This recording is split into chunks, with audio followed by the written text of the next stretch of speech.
बिस्मिल्लाहिर्रहमानिर्रहीम, अस्सलाम वालेकुम। मैं गौर बट शास्ता के प्लेटफॉर्म से आपकी खिदमत में हाजिर हूँ। सबसे पहले दरख्वास्त है कि चैनल को सब्सक्राइब कर लें और बेल आइकन ज़रूर दबा दें ताकि आप तक मेरा व्लॉग बर वक्त पहुँच सके। खबर यह है कि इमरान खान से क्या इस्टेब्लिशमेंट वाकई तंग आ गई है कि जिसके बाद उनके चाहने वालों के ख़िलाफ़ कार्रवाइयाँ शुरू हो गई हैं और ये शीरी मज़ारी गिरफ़्तारी और रहाई एक ही सारा मामला है। इसके ऊपर मैं बात करूँगा। मैं आपसे अर्ज़ करूँ कि शीरी मज़ारी साहबा को आज दोपहर को गिरफ़्तार किया गया था। उनके ऊपर एक मुकदमा है जो कि उस्मान बुज़दार साहब की दौरे हुकूमत में दर्ज हुआ था और वो मुकदमा जिस भाई ने दर्ज किया था उन्हें कहा जनाब बेशक मैंने ट्रांसफ़र कर दो उस्मान बुज़दार साहब, लेकिन ये मुकदमा दर्ज होगा। मैंने बड़ी तहकीक की है। ये सारा मामला जो है ये को तकरीबन 40-50 साल पुराना है। भुट्टो साहब के दौर में ये मुकदमा शुरू हुआ था और फाइनली उस्मान बुज़दार के दौर में वो मुकदमा दर्ज हुआ था। ज़मीन को के इंतकाल का मामला है, सरकारी ज़मीन पर कब्ज़े का मामला है। ये मामला इनके वालद साहब से रिलेटेड है। शीरी मज़ारी साहबा दा उहदे कोई कसूर नहीं सी, उनको गिरफ़्तार कर लिया गया। गिरफ़्तारी जो है वो मुस्लिम लीग नून की क़यादत जो पंजाब के अंदर वज़ीर-ए-आला उनके इल्म में नहीं थी कि ये गिरफ़्तार किया जा रहा है। जैसे उन्हें पता चला उन्होंने उनको रिहा करने का फ़ौरी तौर पर न सिर्फ हुक्म दिया बल्कि उन्होंने कहा कि ख़वातीन की गिरफ़्तारियाँ जो हैं वो हमारी माशरती इक़दार से के ख़िलाफ़ हैं, लिहाजा उनका एहतराम वाजिब है और उनको फ़ौरी तौर पर रहा कर दीजिए। फिर रहा करता क्या ज़ाहिर है वज़ीर-ए-आला पंजाब जब कह देते फिर रहा हो जाते। अच्छा, दूसरा जो मामला है वो ये है कि एक अरशद शरीफ साहब सहाफ़ी हैं, किसी तारुफ़ के मुहताज नहीं हैं, ARY में होते हैं और ARY की इंतज़ामिया का भी जो मौक़िफ़ है वो अपना मौक़िफ़ रखने में, अपना ज़हन रखने में बिल्कुल हक बजानब होंगे। वो सही समझते होंगे, रखें भाई, कोई उनको रोक नहीं सकता। इसी तरह अरशद शरीफ साहब का भी अपना एक जहन है, वो उसके मुताबिक चीज़ों को चलाते हैं, ट्वीट करते हैं। वो सारा मामला है, उनके ऊपर एक मुकदमा दर्ज हो गया हैदराबाद के अंदर।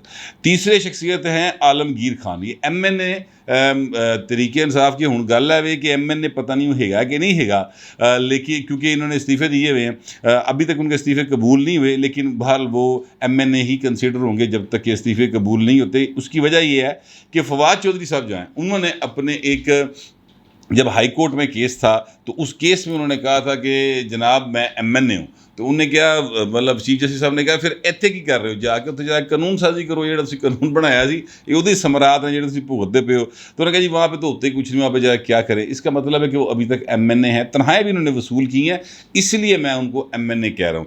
ये 3 लोग हैं जिनके ख़िलाफ़ कार्रवाई हुई थी आज। चौथी शख्सियत है इमरान खान साहब, जिनके घर के बाहर रात को पुलिस गई और उसके बाद वो रुला पै गया तो पुलिस वापस आ गई। अब ये 4 टोटल वाक़यात हैं जो मैं आपके गोश गुजार कर रहा हूँ और इन चारों वाक़यात को मैंने इसलिए बयान किया है कि पता चल जाए कि ये काम कौन करवा रहा है।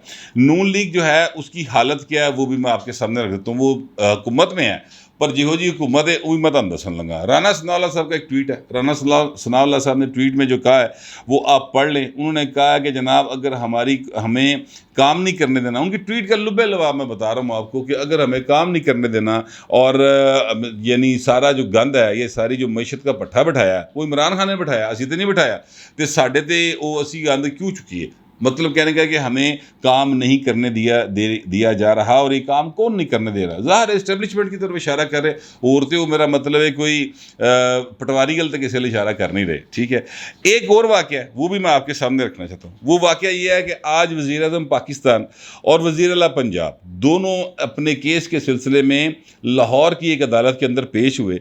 यार आप यकीन करें कि वो वज़ीर-ए-आज़म पाकिस्तान है, ठीक है, और उसका बेटा जो वज़ीर-ए-आला पंजाब है, ठीक है, और उन दोनों को अदालत में जाने से रोक दी गया, उहदे गार्डन अंदर नहीं बढ़ने देता। इससे पहले जो जज थे जिनकी अदालत में पेश हो रहा था उनकी गाड़ी को भी रोक लिया गया था, पुलिस ने उनको भी अंदर नहीं जाने दिया। ये सारे वाक़यात हो रहे हैं उन लोगों के साथ जो वज़ीर-ए-आज़म है, जो वज़ीर-ए-आला है, और इस जब उनको रोका गया तो उस पर जो अताउल्लाह तारड़ा हैं जो उनके बड़े करीबी हैं, उनके नून लीग के एडिशनल जनरल सेक्रेटरी हैं, वो वहाँ पर धरना दे के बैठ गए। वज़ीर-ए-आज़म खलोता है, अताउल्लाह तारड़ा उनके साथ धरना दे रहे हैं और वो कह रहे हैं कि यार प्राइम मिनिस्टर खड़ा है, आप अंदर आने दें, तो कोई गल नहीं सुन रहा।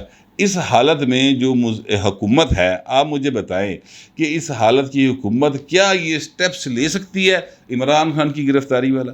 क्या वो ये स्टेप ले सकती है शीरी मज़ारी को गिरफ़्तार कर लिया जाए? क्या वो ये स्टेप ले सकती है कि जनाब ये जो हैं आलमगीर खान उनके ख़िलाफ़ मुकदमा दर्ज करवा दीजिए? क्या वो स्टेप ले सकती है अरशद शरीफ के ख़िलाफ़ मुकदमा दर्ज करवा दीजिए? ये मैं आपसे जो सारी मैंने आपको वाक़यात बताए हैं, ये इसलिए बताए हैं ताकि आपनू गल समझ आ जाए, व्यूअर्स को समझ आ जाए कि गल जा केड़े पासे रही है, असल में हुक्मरान कौन है इस मुल्क का, कौन है जिनके इशारों के ऊपर सारा कुछ हो रहा है। अच्छा, ये सब एक तरफ चल रहा है, साथ ही साथ एक और चीज़ चल रही है, और वो चीज़ ये चल रही है कि ये जो है अपना क्या इमरान खान साहब उन्होंने तरीक़ ऐलान भी करने शुरू करते कि मैं कल तरीक़ ऐलान करांगा और मैं बड़ा पीसफुल हाँ और हमारा पीसफुल प्रोटेस्ट हुआ था और हमने पीसफुल तरीके से जलसे किए हैं। लेकिन ये हुकूमत जो है ये क्योस पैदा करना चाहती है, ये हुकूमत यहाँ पे अनारकी चाहती है। दसो यार केड़ा बंदा इल्ज़ाम ला रहे हैं। उनकी जो घटिया तरीन गुफ्तगू कल हुई मरीम नवाज़ शरीफ साहबा के बारे में, आज मैं आपको एक चीज़ बताने लगा हूँ। मरीम नवाज़ शरीफ साहबा ने पहले एक बार एक बात की थी कि मेरे बेडरूम की और बाथरूम की मेरी जो है ना वीडियोज़ बनाई जाती थी। अच्छा, आज उन्होंने सोशल मीडिया टीम के साथ गुफ्तगू की है अपनी, और वो गुफ्तगू ज़ाहिर है ऑन एयर हुई है। उस गुफ्तगू में उन्होंने फरमाया मरीम साहबा ने कि रात के 12 बजे जब मैं गिरफ़्तार थी तो रात के 12 बजे आके मेरी वीडियो बनाई जाती थी। उन्होंने कहा मेरे साथ जो सलूक किया जाता रहा वो अगर मैं बताऊं लोगों को तो ये किसी को मुंह दिखाने के काबिल नहीं रहेगी। ये वैसे मरीम साहबा की गलत फहमी है, क्योंकि जिस हद तक इमरान खान और उनके मानने वाले गए में हैं, उसके बाद ये उनसे तवक्का रखना, ये मुंह ना दिखाने वाली बातें होती। कोई बंदा कोई शर्म हो, कोई गैरत हो, कोई हया हो, कोई उसकी माशरत हो। यहाँ पर तो ऐसा सीन ही कोई नहीं है। अच्छा, अब शीरी मज़ारी साहबा जब गिरफ़्तार हुई तो लोगों ने औरत कार्ड भी खेला। उनकी बेटी, जिनके मैं ज़ाहिर है बड़ा उनका रिगार्ड करता हूँ, उनको गलत बताया गया होगा। उन्होंने कहा जी मेरी जो वालदा हैं उनको पुलिस वालों ने, मेल पुलिस वालों ने मारा है और उनको घसीट कर लेके गए हैं। जबकि फुटेज सामने आई और वो उसमें उनकी वालदा को जो लेडी पुलिस एहलकार हैं वो गिरफ्तार करके ले जा रही है। मारा है मुरे उत्थे भी किसी ने, किसी खतून ने नहीं मारा उनको, ठीक है। अच्छा, अब वो उनकी अगर आप टाइमलाइन देख लें, सारी की सारी टाइमलाइन देख लें जो कि शीरी मज़ारी साहबा की है। अहमद कुरैशी साहब के साथ जो एक सहाफ़ी हैं और वो इसराइल का दौरा किया था, और उसके बाद शीरी मज़ारी साहबा ने जो धमकी अमेज़ किस्म के वहाँ पर ट्वीट्स किए हुए हैं DGISPR को कोट करके बाकायदा तौर पे। अब DGISPR कौन होता है? DGISPR ज़ाहिर है फ़ौज का एक तर्जुमान होता है। तो वो एक्चुअली किसको ललकार रही हैं, किसको धमकी दे रही थी? फ़ौज को दे रही थी। उसके बाद आ जाए अरशद शरीफ साहब। अरशद शरीफ साहब की जो टाइमलाइन है आप उसको देख लें, आपको पता चल जाएगा कि वो क्या कर रहे थे। उसके बाद आ जाए जनाब ये आलमगीर साहब। आलमगीर साहब जो हैं वो अपने आप को औरंगज़ेब आलमगीर समझ रहे हैं सिपाही, ठीक है। उन्होंने कराची की दीवारों के ऊपर एक ख़ास जानवर की तस्वीरें बनाकर उसके नीचे एक इंतहाई घटिया किस्म के नारे लिखे। अच्छा, अब ये सारी बातें आप इनकी टाइमलाइंस आप देख लें ट्विटर के ऊपर, जो मैं आपसे कह रहा हूँ बिल्कुल एज इट इज़ ही होगा। उसके बाद आ जाते इमरान खान साहब। इमरान खान साहब जो हैं वो मतलब क्या कहते हैं जनाब, मीर जाफ़र, मीर सादक, सराजुद्दौला का सिपा सलार था मीर जाफ़र, इस तरह की बातें। फिर न्यूट्रल को जानवर कहते रहे। न्यूट्रल कौन? यानी वो फ़ौज को जानवर कह रहे थे, ठीक है। ये सारी चीज़ें अगर आप देख लें तो आपको समझ आ जाएगी कि इमरान खान साहब जो हैं वो और उनकी टीम वो क्या कर रही थी, वो क्या कर रहे हैं, अभी भी क्या कर रहे हैं। और दूसरी तरफ जिसकी बहन को यानी मरीम नवाज़ शरीफ साहबा के बारे में जो कल उन्होंने कहा अपना इमरान खान साहब ने, उनके बारे में जो घटिया ज़बान इस्तेमाल की, आज उसके भाई यानी कि जो हैं अपना हमज़ा शहबाज शरीफ साहब, उन्होंने कहा कि औरतें जो है ना उनकी कदर करना, उनका एहतराम करना हम पर लाजम है। शीरी मज़ारी की गिरफ़्तारी जो है वो हमारे नोटिस के बगैर हुई है, फौरी तौर पर रहा कर दे। इसके बावजूद फवाद चौधरी और शिबली फराज साहब जो है वो ये कह रहे हैं कि 700 बंदे लिस्ट बना ली इन्होंने, तो गिरफ्तारियाँ होनी है, जंग है तो फिर जंग ही सही आ जाओ। यानी आप यकीन करें कि राह जंदे लड़ाई लड़नी नहीं होती, वो ये ले रहे हैं। हालांकि पता इन्हें भी है कि शीरी मज़ारी को किसके कहने पर गिरफ्तार किया गया, पता इन्हें भी है कि अरशद शरीफ के ख़िलाफ़ मुकदमा किसने दर्ज किया, पता इन्हें भी है कि आलमगीर खान के ख़िलाफ़ मुकदमा किसके कहने पर दर्ज हुआ, और पता इन्हें भी है कि उत्थे इमरान खान के घर के बाहर राती पुलिस गई क्यों तो वापस क्यों आई। लेकिन ये सारा कुछ डाल रहे हैं इस हुकूमत के उपर जिदा वजीर आजम का राह रोकी खलोते सन। यानी वजीर आजम जो बतौर मुलजम अदालत में पेश हो रहे थे कानून के एहतराम में, उन्होंने अंदर नहीं सी बढ़न दे रहे। ये हालत थी, ये हालत है इस हुकूमत की, और ये सारा कुछ उस बेचारे नमाणी हुकूमतें पा रहे हैं। अब इसमें सारा आप मुझे बताएं कि इस सारी सूरत हाल के अंदर आप खुद सोचें यार, क्या कोई मतलब ये हुकूमत इतनी ताकतवर है कि इमरान खान के घर के बाहर पुलिस लगा दे? मरीम नवाज साहब जो कह रही हैं ना, मेरा ख्याल है कि बात वही है। उन्होंने कहा कि जनाब इमरान खान अभी तक लाडले हैं, और अगर वो लाडले हैं तो फिर ये सारी कार्रवाइयाँ क्यों हो रही हैं? सवाल ये है। असल बात ये है कि देखें, श्री मज़ारी साहबा ने जो बातें की हैं, और राणा जो हैं अपना अरशद शरीफ साहब, और जो आलमगीर खान साहब ने हरकतें फरमाई हैं, उसके बाद उनको एक क्या कहना चाहिए, एक वेकअप कॉल जो है ना एक्चुअली वो दी गई है। सिर्फ एक वेकअप कॉल दी गई है। इमरान खान के ख़िलाफ़ जो पुलिस गई और पुलिस वापस आ गई, हालांकि वो इमरान खान के खिलाफ नहीं गई। इस्लामाबाद पुलिस का कहना यह है कि जनाब हम हर वीकेंड के ऊपर, जब वीकेंड स्टार्ट होता है तो हम वहाँ पर जो है पुलिस पेट्रोलिंग बढ़ा देते हैं ताकि ज़रा आने जाने वालों को चेक करते रहें। लेकिन वो बढ़ाते ज़रूर हैं, पर इन्नी बड़ी नहीं बढ़ाते जिन्नी राती वधी सी। ठीक, ये भी बात अपनी जगह पर दुरुस्त है।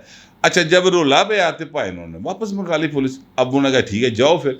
अच्छा, ये अब सारा कुछ जो हुआ है, आप मुझे ये बताएं इसका फ़ायदा किसको हो रहा है? इमरान खान को फ़ायदा हो रहा है। इसलिए मैं कहता हूँ कि मरीम नवाज शरीफ साहबा की बात जो है वो दुरुस्त लगती है मुझे। वो अभी तक लाडले। पॉपुलैरिटी किसकी बढ़ी, सिंपथी कौन गेन कर रहा है इस सारे वाक़े से? श्री मज़ारी साहबा की गिरफ्तारी, फिर रहाई, ये मुकदमात का दर्ज होना, और फिर इमरान खान के घर के बाहर पुलिस का लगना, और फिर हट जाना। यहाँ तो भाएं जाती ना, अगर पुलिस राणे सना ने भेजी होंगी ना भाएं, यकीन कर लो भावें उत्ते जो मर्जी हो जाता, राणा सना इमरान खान को गिरफ्तार करवा के वापस आता, उससे पहले वो वापस ना आते। लेकिन चूंकि सबको पता था कि इमरान खान साहब जो हैं वो इस्लामाबाद में हैं ही नहीं सिरे से, वो तो पेशावर गए उठ गए, उत्थे ही जिथे सच्चियां पक्कियां मोहब्बतां ने टीचे बटना की जोड़ी अली, वहाँ पर गए वो। तो लिहाजा उनका तो यहाँ पर कोई इस्लामाबाद में उनके घर के बाहर पुलिस लगाने का तो फ़ायदा ही कोई नहीं था। ये सारे का सारा जो ड्रामा इसका चल रहा है, पाकिस्तान के अंदर एक पॉलिटिकल अनार्की बहरहाल पैदा हुई हुई है। और मैं आपसे अर्ज़ करूं कि ये जो फवाद चौधरी साहब कह रहे हैं जंग है तो फिर जंग ही सही, और इमरान खान भी कह रहे हैं ये अनार्की चाहते हैं, इसका मतलब ये है कि ग्रेट गेम जो है ना वो शुरू हो चुकी है पाकिस्तान के अंदर, और उसका जो मोहरा है और उसके लिए जो फ्रंट के ऊपर अपने आप को पेश कर रही है वो पाकिस्तान तहरीक इंसाफ है। ये जो हुकूमत इस वक्त है शहबाज शरीफ साहब की, इससे ज़्यादा कमज़ोर हुकूमत मैंने अपनी ज़िंदगी में नहीं देखी कभी। पंजाब के अंदर कैबिनेट कंप्लीट नहीं हो रही, ये हालत है पंजाब के अंदर, ठीक है। और गवर्नर जड़ा वो रहा कोई नहीं, और जो अपने आप को गवर्नर कह रहे हैं उन गवर्नर हाउस वड़न कोई नहीं देता। इतनी यानी एक मज़े का खेज सूरत हाल इस वक्त पंजाब के अंदर और पाकिस्तान के अंदर बनी हुई है। उसके बाद मुझे बताएं, क्या कोई बंदा जो वज़ीर आज़म हो उसके दिमाग से इट वजी है कोई इमरान खान को गिरफ्तार कर ली तो पुलिस भेज दे? हालांकि वहाँ पर पुलिस हो, वहाँ पर इमरान खान हो भी ना, जो मुलजम जिसका कहा जा रहा है कि इमरान खान को गिरफ्तार कर लिया जाना है तो वो वहाँ पर हो भी ना, आज भी वो जान जान के शोशे छोड़ रही है तहरीक इंसाफ की सोशल मीडिया टीम कि इमरान खान को गिरफ्तार कर लिया जाएगा। लेकिन मरीम नवाज शरीफ साहबा कहती हैं कि वो लाडले हैं। मुझे मरीम नवाज शरीफ साहबा की बात ये इसलिए अच्छी ज़्यादा मतलब लगती है, हकीकत के करीब लगती है।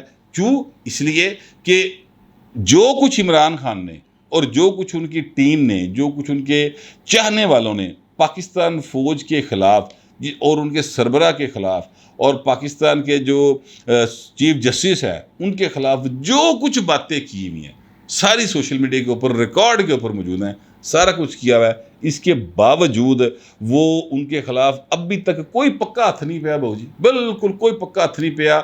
ये जो आज के वाक़यात मैं आपको बता रहा हूँ, ऐसे सिर्फ एक वेकअप कॉल है, ये किसी किस्म का पक्का हाथ डालने वाली गेम नहीं है। ये सिर्फ यानी हवा देने वाली बात है, किसी शहर में ना जलती पर तेल डालने वाली बात है, उसको भड़काने वाली बात है। हवा का रुख, उत्थे ऑक्सीजन जिथे अग लगी हुए उत्थे ऑक्सीजन वधा दो तो उत्थे अग होर भड़क जाती है। तो भाई ने ऑक्सीजन का काम कर रही है इमरान खान की तहरीक में। इसके अलावा मुझे नहीं लगता कुछ और है।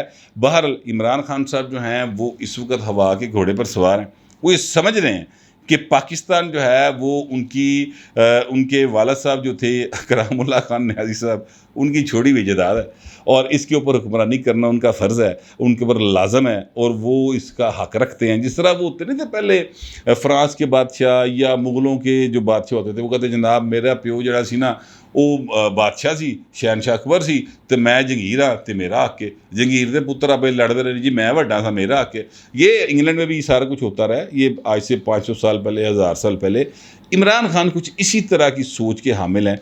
वो पाकिस्तान के अंदर बाकायदा तौर पर अनारकी चाहते हैं और कोई अदारा उनकी किसी बात का नोटिस नहीं ले रहा।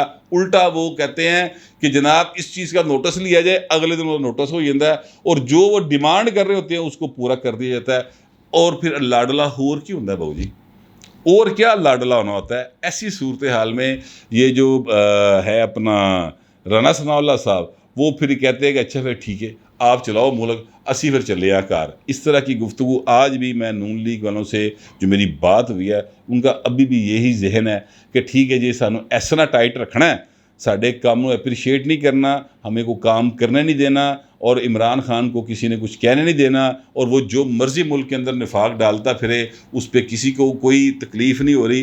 तो ठीक है फिर भाई मैशत का सत्यानाश भी उन्होंने किया, वो आप सामने ये एक उनकी अप्रोच है। अभी तक नून लीग इस पर कायम है। लिहाजा पाकिस्तान के अगर मैं आपसे सच्ची बात करूँ तो पॉलिटिकली भी इकनॉमिकली भी बहुत बुरे हालात जा रहे हैं। पाकिस्तान इस वक्त एक अजीब सूरत हाल का शिकार है और हमारे जो मुक़्तदर हल्के हैं, चाहे वो सियासतदान हैं, चाहे वो इस्टेब्लिशमेंट है, चाहे वो सहाफ़ी हैं, चाहे वो वकला हैं, चाहे कोई भी मकतबा फ़िक्र के लोग हैं या इख्तियार रखने वाले लोग हैं, उनको ये बात समझ नहीं आ रही कि पाकिस्तान की माशी हालत कहाँ चली गई है। आज मैंने एक ख़बर पढ़ी है और उस खबर में श्रीलंका के जो सदर हैं उन्होंने ये लिखा हुआ है कि हम भूख से मरने वाले हैं। यार वहाँ पर तो पता नहीं, मेरा मुश्किल ना शायद करोड़ की आबादी भी नहीं होएगी, ठीक है। और पाकिस्तान में 22-23 करोड़ इंसान बसते हैं पाकिस्तान के सेंसस के मुताबिक। जरदारी साहब तो खैर वो नहीं मानते, कहते 30 करोड़ आबादी है, लेकिन चले 22-23 करोड़ की आबादी है सर। यहाँ पर ये हाल हो गया तो कौन जिम्मेदार होगा। उस वक़्त भी हम लोग एक दूसरे पे इल्ज़ाम लगाते रहेंगे। अक्ल के नाखून लेने चाहिए, होश के नाखून लेने चाहिए कि मुल्क को संभालें और आइन के मुताबिक चलाएं। बड़ा आसान हल है, कोई इसमें मतलब कोई जो है ना किसी का रस्तू की ज़रूरत नहीं इस मसले को हल करने के लिए। एक ही हल है कि आइन के मुताबिक चीज़ों को चलाएं और जिसका जितना रोल आइन में लिखा हुआ वो सिर्फ उतना ही पूरा करे तो चीज़ें सीधे रास्ते पर चल पड़ेगी। मेरा कम अज़ कम यही ख्याल है। आप लोगों का पता नहीं क्या ख्याल है, जो भी ख्याल होगा लिख ज़रूर दीजिएगा, मगर ज़रा तहज़ीब के साथ। फिर वक्त इतना ही, मिलते अगले व्लॉग।